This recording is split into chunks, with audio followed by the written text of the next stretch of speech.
I want to welcome you to the Alabama Light for Democracy event. Democracy is not just a system of government. It's the power of the people, we the people. It begins with us, our voice and our votes. Alabama has often been a state where our government chooses to ignore the basic needs of the people. In recent weeks, we have all been dismayed to see the actions of the executive branch and the unelected and unconfirmed Doge, making our lives less secure. Alabamians depend on the federal government for protection, health, and disaster recovery. Federal funds help ensure the well-being of our communities, its people, and the natural environment. In fact, the state of Alabama gets double the amount of federal funds as our taxpayers are paying into the system. The League of Women Voters has recently called on Congress to exercise its authority to contain the unprecedented and ongoing illegal executive branch overreach. And to follow on with that, the League has sponsored the Light for Democracy events, which are happening across the country tonight on March 4th to coincide with the President's address to Congress. It is a preamble for we the people to organize, to speak out, and to resist the threats. Alabama League leaders are working with our partners to develop actions that will respond to the ongoing and developing crisis. We understand that we need to communicate and we need to understand what's happening across Alabama to understand and react to the very real impacts on rural and urban communities and also on individuals. And tonight, we're going to hear from directors and presidents of several Alabama's nonprofit civil and voting rights organizations, and their message will help us to understand the impacts of what's happening at the federal level. The League of Women Voters needs for you to stay engaged. Do not despair. Pay close attention to what's happening in your communities. And now is the time for us to work together, to stay united, and to act with the determination and the knowledge that we are stronger together. And knowledge is power, and your vote is your voice. And so with that, I'm going to hand it off to my co-chair for this event tonight, Tafeni English-Relf, and let her share. Good evening, everyone. Thank you all so much for joining us in this this Light for Democracy. As Kathy has stated, our democracy is under attack and is being dismantled right before our eyes. I firmly believe that it is the power of the people that will make the difference. It begins with us coordinating, collaborating, and connecting in community at the local level, continuing to demand justice for all of Alabamians. Tonight, we stand in solidarity for the Light for Democracy events that are happening across this country. These events are to symbolize and signify the power of when we come together. The future of our nation depends on it. The well-being of all people are depending on this. So again, thank you so much for joining us. We want to add a few reminders. As you are participating in Light for Democracy, we are asking you to also highlight and showcase your support of this event on social media by simply hashtagging for Light for Our Democracy. Hashtag Light for Our Democracy. I am so excited about this lineup of panelists that you will hear from tonight. They all have been fighting and continue to fight and advocate on behalf of all Alabamians. First up, we will have Allison Hamilton from ACIJ. After Allison, we'll have Shannon Shelley-Trembley from ADAP. Shalela Dowdy from Black Voters Matter of Alabama, Robin Hayden from Alabama Arise, and President Bernard Simulton from the NAACP of Alabama. Again, thank you for joining us. We appreciate it, and we know that when we stand together, just like they did 60 years ago, and come together, there's absolutely nothing that we cannot do. It is time for the people of Alabama to make their voices heard. And as the fierce leader of Alabama ACLUs oftentimes says, this is the people's house. Thank you.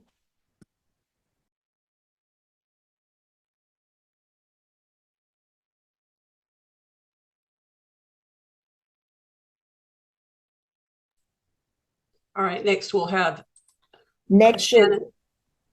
okay. And then after Shannon, Allison Hamilton is first. Allison is first, yes. Okay, all right, thank you.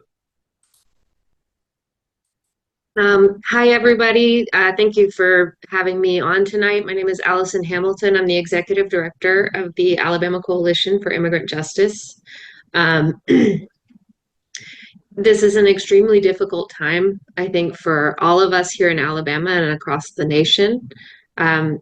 We work primarily in immigrant communities, organizing, building leadership, empowering people to take their rightful part in their communities here in Alabama. Most of our members have been here for 10 or 20 years. They've chosen to make Alabama their home, and we believe that they have the right to stay here.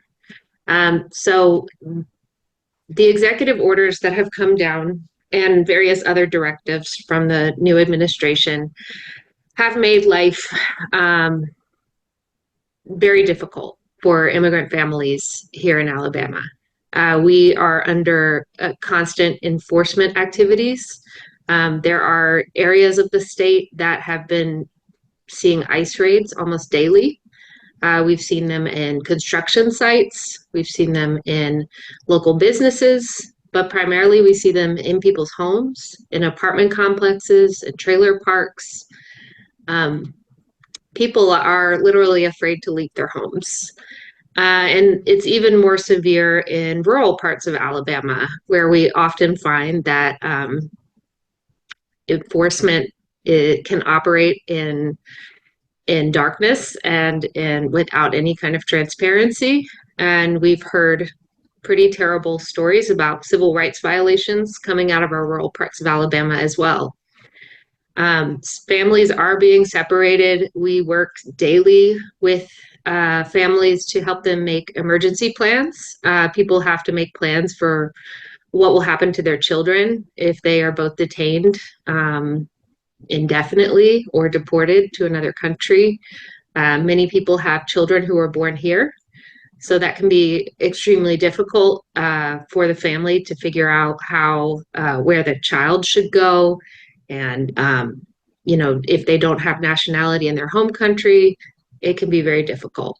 So there's just a lot of issues that go on. But what has happened under Trump is that ICE has basically been given free rein to pursue anybody that they decide to. And the messaging about this has been a false message that they're only targeting certain types of immigrants. But what we are finding is that anybody who has the bad luck to encounter an ICE agent is likely to be detained.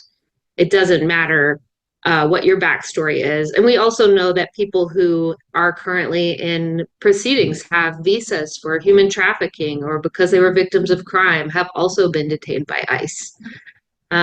These things are all happening right now in our state. And I think the other big executive order or kind of directive from Trump that has really disrupted things was that he rescinded a ban on ICE entering protected spaces like churches, schools, other public buildings, courts. And so that has caused a lot of panic as well. People don't feel like they're safe to go anywhere.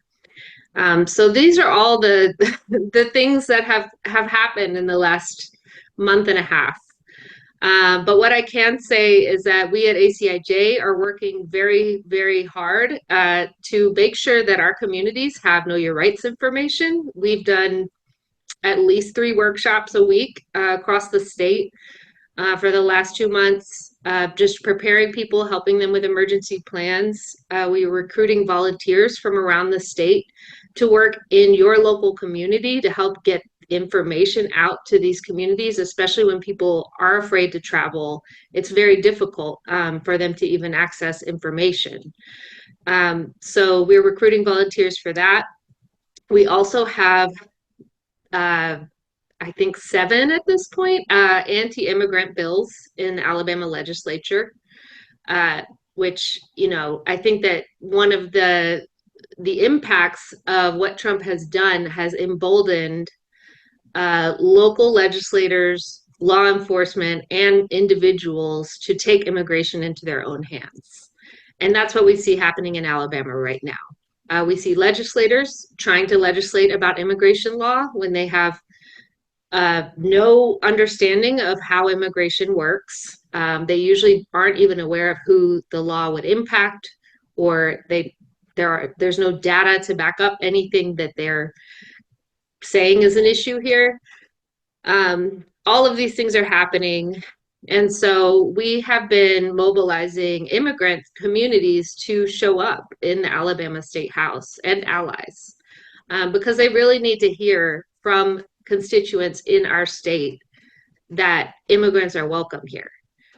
Because if they continue to operate without any kind of oversight or transparency, it's very easy for them to pass these kinds of laws, and we could be, our communities will suffer greatly. One of these laws would actually make it a felony for anyone to transport an immigrant across a state line if they're undocumented. So I think that these bills are incredibly harmful. What Trump is doing is incredibly harmful. There are no words, but what we are doing at ACIJ is taking the stance, like we have always known, that we protect ourselves. Our communities, our local communities, are the strongest network that we have. And right now, what we want is for everyone in Alabama who is not okay with what's happening to actually connect with the people that they live near, to connect with other people who care about this issue here in Alabama, because we have to work together in Alabama to deal with this. The government is not going to save us right now. And so we have to be able to take this into our own hands, show up for each other in a real way in our own communities. And that's the best that we can do. We can show people that we are willing to do what is necessary to protect our neighbors. So I think that that's all I can share about that, but we do have, like I said, a lot of volunteer opportunities and a lot of advocacy opportunities. I would invite you all to check out our social media, AL Immigrant on Facebook, Instagram, or go to our website. But we would love to see all of you at the State House. I'll be there tomorrow morning if anybody wants to join. Thank you. Thank you, Allison.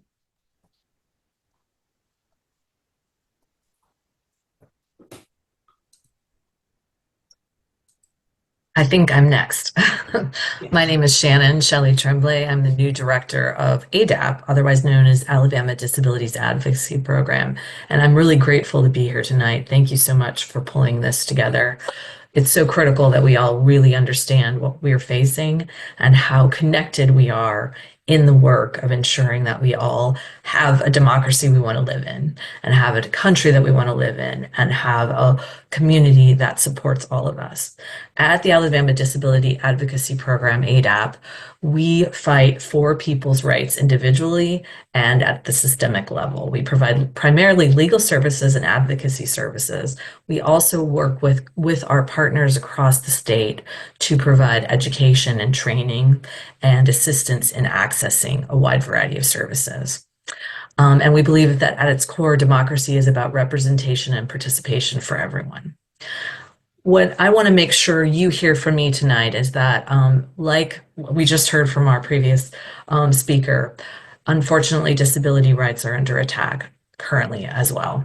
And I want to share with you 3 specific areas that I think you should know about, and let you know that you can reach out to us for more information. You can reach out to me for more information at any time. But first, I wanted to share with you, because I believe, and we believe in the disability rights movement, that the voices of the people who are experiencing disabilities, which include me and my family and friends, and also many of people I live with, are the most important voices to listen to as we fight for disability rights. And there are 3 areas, as I said, I'm going to focus on tonight because I want to make sure you hear them. One, you may have heard that Congress passed a budget resolution last week and the implications for Medicaid, which is a program that serves people with disabilities, providing health care and other social services and supports that allow people to live freely in the community, is under attack and likely to be cut because of the levels of cuts that were passed in that bill. So the first quote I'd like to read for you is from Judy Heumann. If you remember, if you've ever heard her name, she's one of the people whose work and whose fight for justice for people with disabilities is foundational to the lives that we all live today. The work that she did is how we've all gotten here and how we've all come to live in a world where we're 30 years past the disability rights law. It's called the Americans with Disabilities Act. I think most of us know that and live with it and lived with it for a long time. And even more foundationally, Judy was a leader who led to the passage of 504, Section 504, and then the regulations that initially allowed that law to be one that was foundational for civil rights for people with disabilities. And Judy said, disability only becomes a tragedy when society fails to provide the things we need to live our lives. That's a fundamental concept and one that we need to understand. So with Medicaid, in case you're not aware, the ways that Medicaid supports people with disabilities include home and community-based services that help over 4.5 million people across the nation live, learn, work, worship, play, participate in their communities fully. It helps early intervention for medically complex children. We have many of those across our state and across our nation. Helps them be ready for school and fully participate in school and so forth. And it also provides job skills training and placements and coaching to help people with disabilities find meaningful, integrated employment and live, again, fully participating lives across the nation. So Medicaid is the first thing that we're very concerned about, and we encourage anyone who's also concerned to reach out to our federal leaders, to our Congress, and to our senators to ensure that however they work out this resolution that they passed last week, that the threatened $880 billion dollars worth of cuts to Medicaid over the next 10 years will not actually happen. That will affect, in the state of Alabama, literally hundreds of thousands of people and change the way we all live together. And it will likely mean many, many more people having to live less freely and in institutionalized spaces in order to get the care that they need. So that's the first area of major concern. A second area of major concern continues to be access to the voting booth. Justin Dart, the father of the ADA, as I mentioned, the American with Disabilities Act, said, "Vote as if your life depends on it, because it does." And that is another motto of the disability rights movement. We know that people with disabilities often have less ability to have full access to the voting booth. And our concern going forward is that there are additional threats. One additional threat is the SAVE Act. We can tell more about that whenever you reach out to me. But that act increases the burden, the additional requirements for ID. And we know that for people with disabilities, increased burden regarding ID can lead to less participation. And we already know that people with disabilities are less likely to vote in the first place due to the current barriers that exist. So that's a bill that we're concerned about. And again, I urge you to reach out to the leaders, federal leaders across our state, and talk with them about your concerns if you have concerns about the SAVE Act. So I'm happy to share more with that later. I know our time is limited. And then the last thing I want to share is that a different issue. It is not a bill or a law or a concern around those, but it is a lawsuit that threatens the actual constitutionality of something I mentioned just a minute ago, which is Section 504. Section 504 is a fundamental section of our legal structure that allowed for foundational work that then led to the Americans with Disabilities Act. And right now, our Attorney General has signed on, along with 16 other attorneys general across the state, to a lawsuit called Becerra versus Texas versus Becerra. And in that lawsuit, the demand for relief includes the making that law 504, Section 504, unconstitutional. So those are the three biggest concerns that we are facing right now. There are many others, and we work all the time with our collaborators, with our partners, and with the people we serve to ensure, number one, people have access to information they need to be self-advocates, to be advocates, and be in partnership with other advocates, to communicate well with our leaders, and to know what they want for themselves in terms of how to live full lives. Dr. Martin Luther King is the last quote I'd like to give you, and that is something we live by at our office, and that is that disability rights are civil rights. And so I'm so thankful to be here with so many giants of the civil rights movement and work that we do in the state of Alabama. Thanks for having me, and I look forward to hearing from many of you. Thank you, Shannon. All right.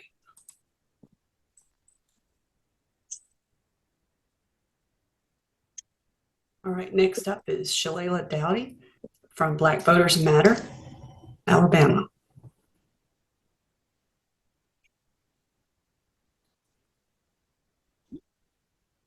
Shalela, I can't hear you if you're, I think you're, there you are. So I'm in Mobile, Alabama. So I just finished that Tuesday Mardi Gras. So From the hazing situation, I didn't know what you were talking about. It. life is crazy. Okay, hi everybody. Hold My on name just a is- minute. Let me check the mic. Go ahead, go for it. Okay. Sorry, I was discombobulated. It's the last day of Mardi Gras in Mobile. My name is Shelley Dowdy. I am the Alabama regional organizer for Black Voters Matter. And so democracy at its core is supposed to be a system that reflects the will of the people. It is built on the principles of fairness, justice, and representation. But if we take a hard look at where we are today, we must ask, is America truly living up to its democratic promise? And for all the citizens, especially Black voters. So Black Voters Matter is a 501c3 that focuses on building political power. Right now, our democracy is under attack. We have been able to witness this since the current administration has taken over with the executive orders that have been passed that are mainly unconstitutional. Across this country, we're seeing a wave of voter suppression tactics aimed directly at communities of color, whether it's strict voter ID laws, the purging of voting rolls. Mobile just purged about 15,000 people from their voting rolls this month. The attacks on early voting and criminalization of voter assistance, or the dismantling of key provisions of the Voting Rights Act. These barriers are not accidental. We are still fighting to make sure we're able to keep our newly drawn second congressional district. We were in court about 2 weeks ago in Birmingham. The work we do with Black Voters Matter is very important. We do the work by partnering with organizations that are already embedded in our community that are servicing the citizens. And we focus on voter engagement, voter registration, voter mobilization, and we empower the organizations that are already in the communities with the footprint that they have. Our goal overall is to increase power in marginalized, predominantly Black communities. And we do so through our five core beliefs. The key to effective civic engagement and community power is understanding, respecting, and supporting the local infrastructure that already exists within our communities. Black Voter Matters, not only on election day, but 364 days between the election as well.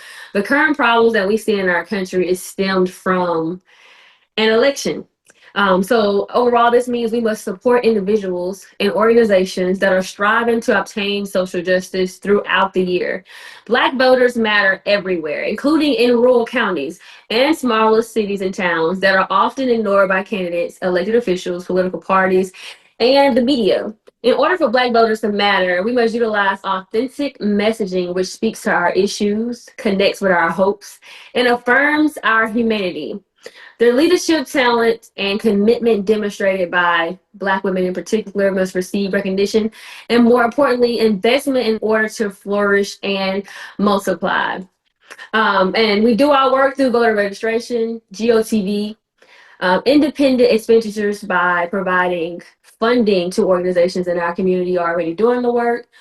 Policy advocacy, we have a day on the hill that we are doing in conjunction with the Southern Poverty Law Center, and we focus on development and training. We help develop infrastructure where little to none exists, and this includes staff training, candidate development, and network development. And so there's plenty of ways to volunteer with Black Voters Matter. Today we had Texting Tuesday where we were reaching out to people in our state, encouraging them to attend the 60th Jubilee, Selma Jubilee. We have phone banking opportunities, canvassing opportunities. A lot of cities in our state this upcoming year are having municipal elections. And so we're focusing on reminding people that outside the presidential elections, you need to focus on what is happening locally. And then we're also issue mining because we can't really engage with the people if we don't know what their issues are. And so a lot of, like I said earlier, a lot of the issues that we're dealing with in our country right now with our current administration, it can be tied back to voting and making sure we have a strong voter turnout and making sure we're able to get people into these seats who will prioritize all people and not just a certain demographic of people. So thank you all for allowing me to speak today. And if you would like to know more about Black Voters Matter or volunteer with us, feel free to reach out.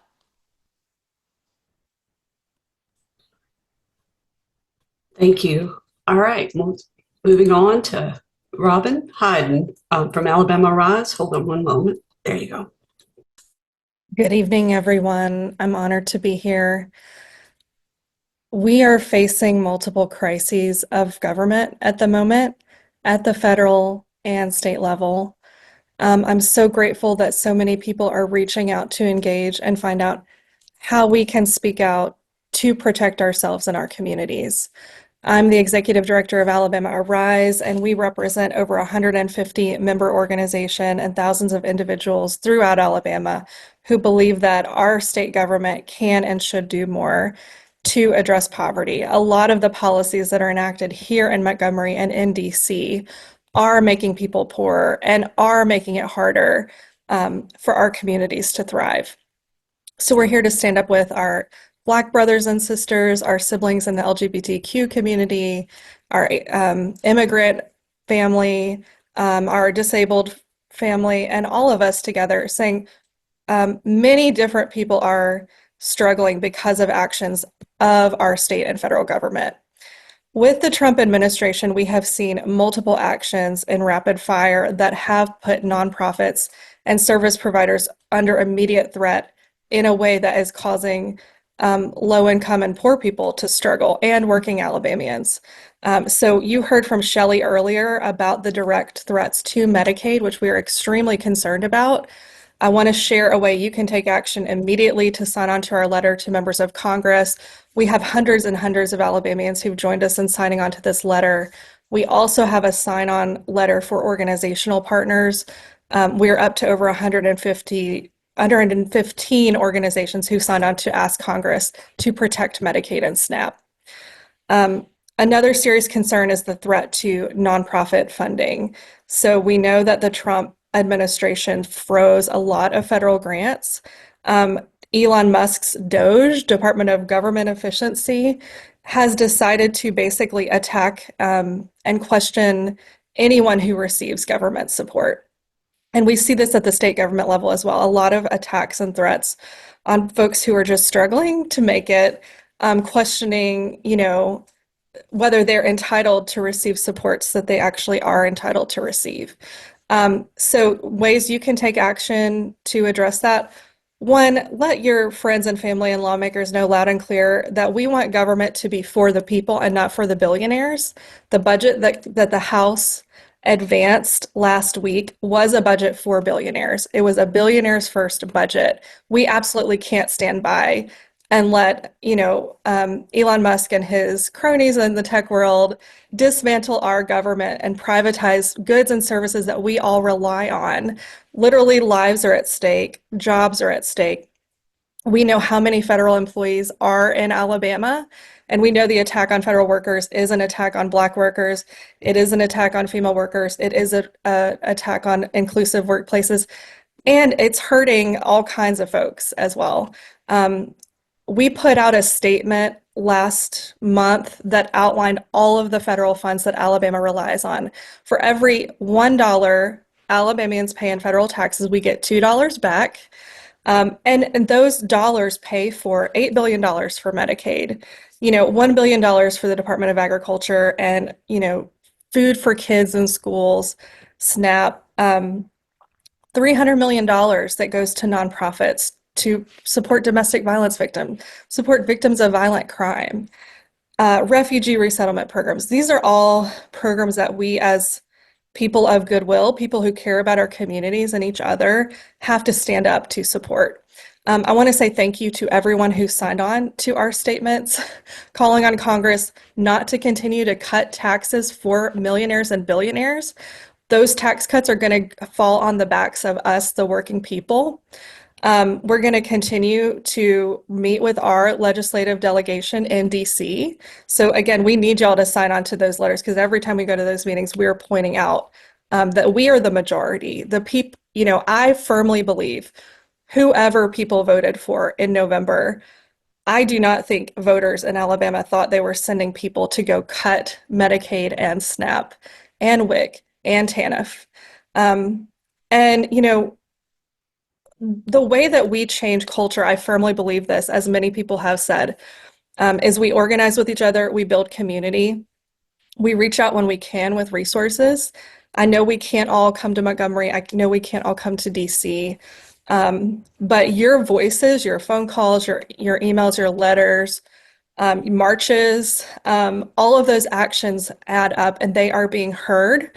We've heard repeatedly that members of Congress do not want to cut Medicaid because of the backlash they've already received. We've got to say loud and clear that you can't cut SNAP as well. We've got to say loud and clear that you can't go after our immigrant brothers and sisters. We are a networked family. We are a fabric woven together. I'm really heartened by how many people are coming together to say we're all under attack. We're all going to stand together. And thank you for taking action.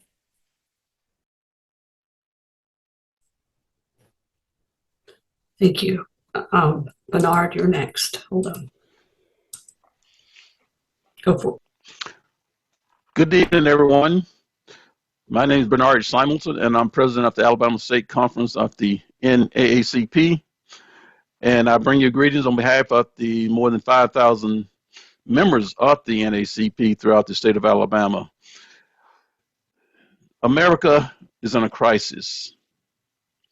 We are in a crisis of untold and unforeseen proportions. And the NAACP is on the battlefield and will remain on the battlefield until justice is served. I'd like to read our mission statement because I think it encompasses what we're all about. And this is a new mission statement that has been revised within the last 5 or 6 years.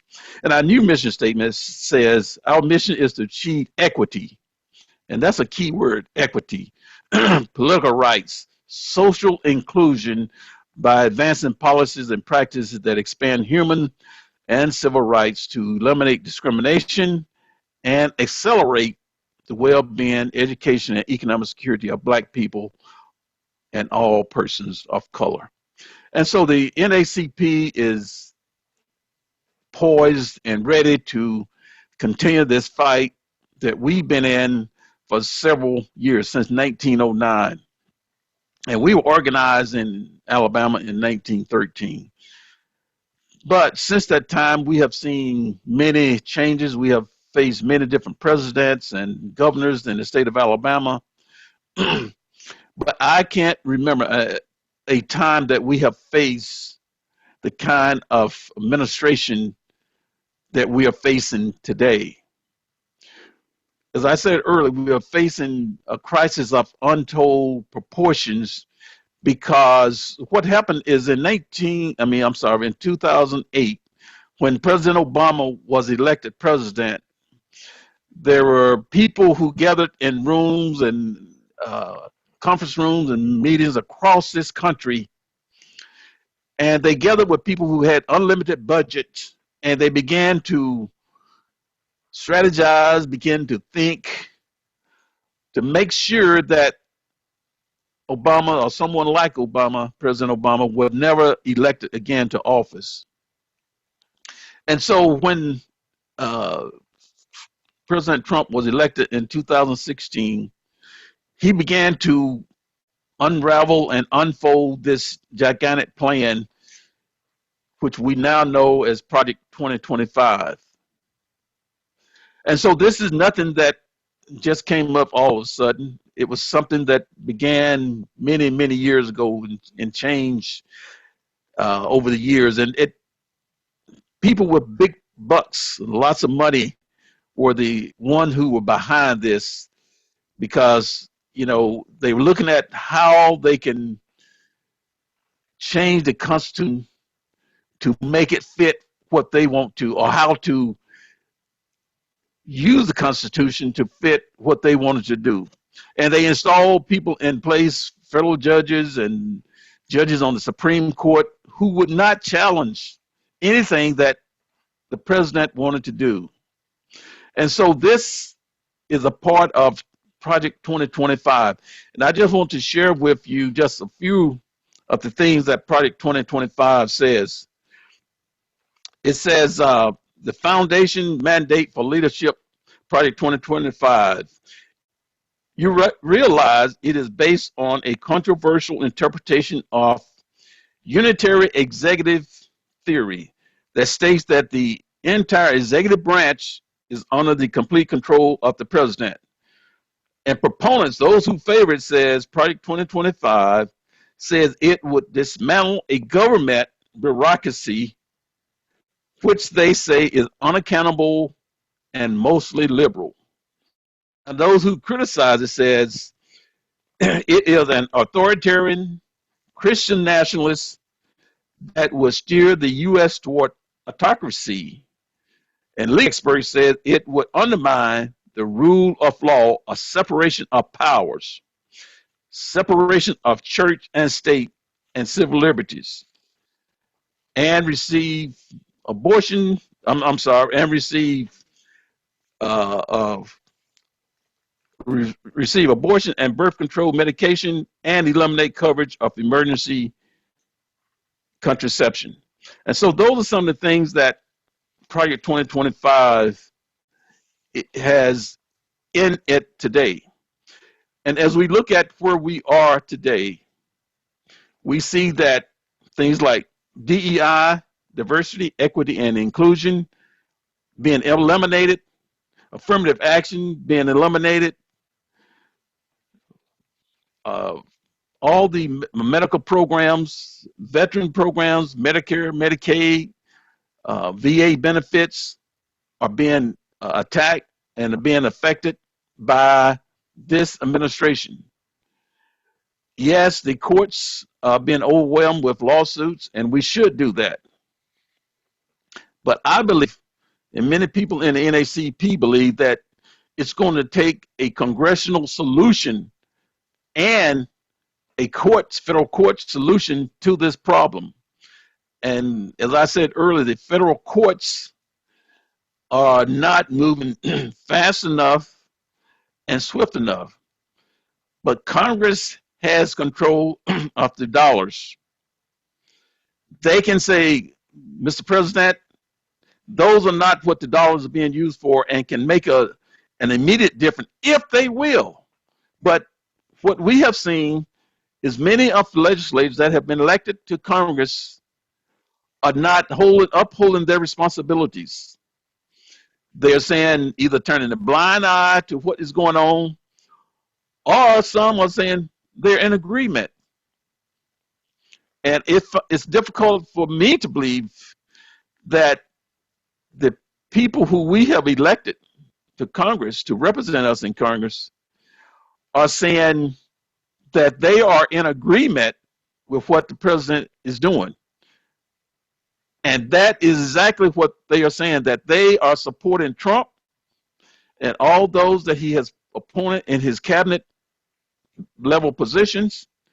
Those people will not challenge him or say that, President, you're wrong. We don't think you're wrong. You're right.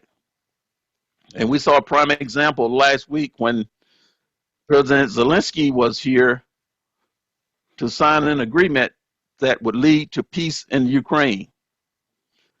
And there was an ambush in the White House on the Ukrainian president. And I have never seen an executive level meeting that would take place in open forum like the one did last week. Those type of meetings take place in the background, and you work out your differences, and you come out before the public in agreement.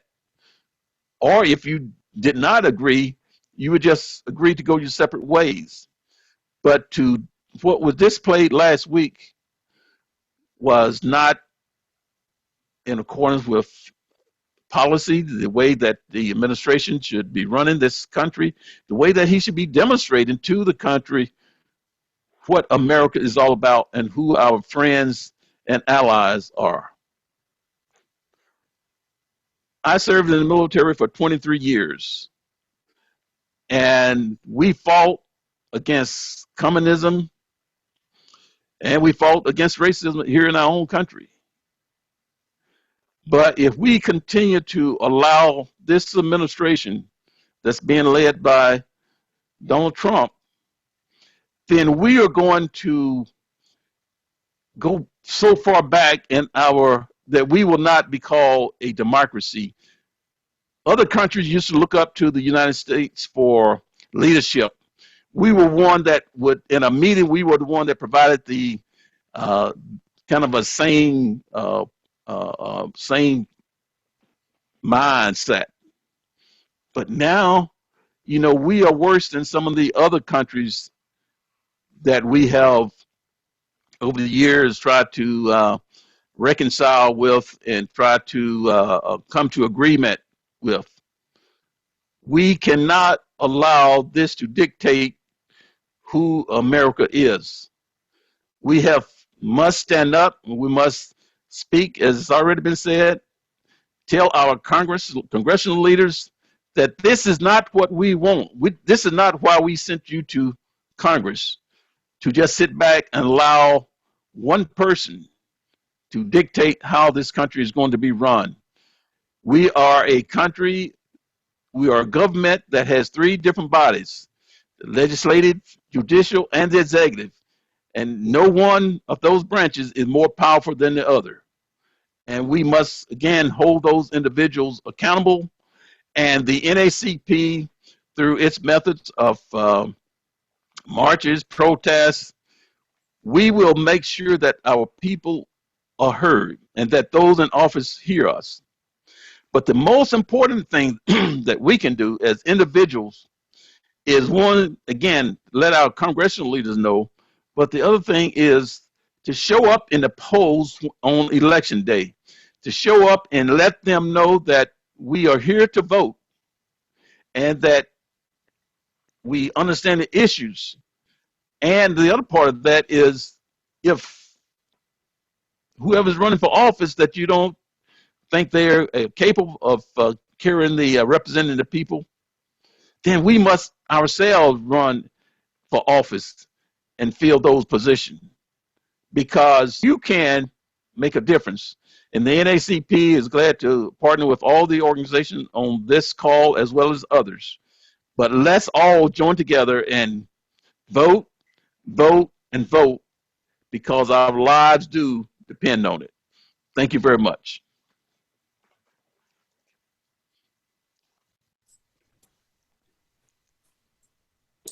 Thank you so much, all of you, for sharing what your organization is doing and helping us all basically share our message to everyone that's on tonight, as well as across the state, about the issues, because it's only through understanding the impacts that people can see the humanity or the inhumanity of what's happening. And so thank you all for coming on. Right now we're on a webinar format, and so I'm having trouble figuring out how to get everyone that's in the audience to be on camera with us, but we wanted to have a little bit of a chant. And so we've got, let me see if we've got there's Shayla. Shayla, can you come on camera? She said she would lead us in a chant. And I would like for everyone. Hi, guys. Hey, Shayla. I'm sorry you can't see me. I'm trying to battle the weather and get home. But I am happy to be here with you guys. How y'all doing tonight? Well, so are you driving? No, I'm parked. I'm getting ready to leave. I'm getting ready to head to where I'm going. Oh, okay, because it's storming up here in North Alabama. Yeah, it's on the way here, so I'm trying to get home. So first things first, I just want to say that we are reimagining the South. We are changing the landscape of the work, how we see the work, and those that we do the work with. And so I just want to start, you know, that I am election protection organizer for the state of Alabama at ACLU of Alabama. And so I just want to start with what's near and dear to my heart. No voter suppression, more voter registration. Say it with me. No voter suppression. Voter suppression. More voter registration. More voter No registration. voter suppression. Come on, y'all gotta say like you mean it. In voter suppression, more voter registration. In voter suppression, more voter Registration. Okay, whose world is this? It's our world. Whose world is this? It's our world. Whose world is this? It's our world. It's our world. Whose world is this? It's our world. All right. 1, 2, Alabama, go. Do we just say 1, 2, Alabama, go. 1, 2, Alabama, go. 1, 1, 2, 2, Alabama, go. Alabama, go. All right. Thank you, Shay. Thank Thank you. you guys too. Thank you all. Shayla. So, Shayla, thank you so much for joining us. And we're going to do this in person sometime real soon, so we can actually get some bullhorns and get us all spun up, motivated, because this is not the only thing we're doing. We're going to be showing up. We're going to be supporting each other, and we're going to make sure that everyone across the state understands that their vote counts.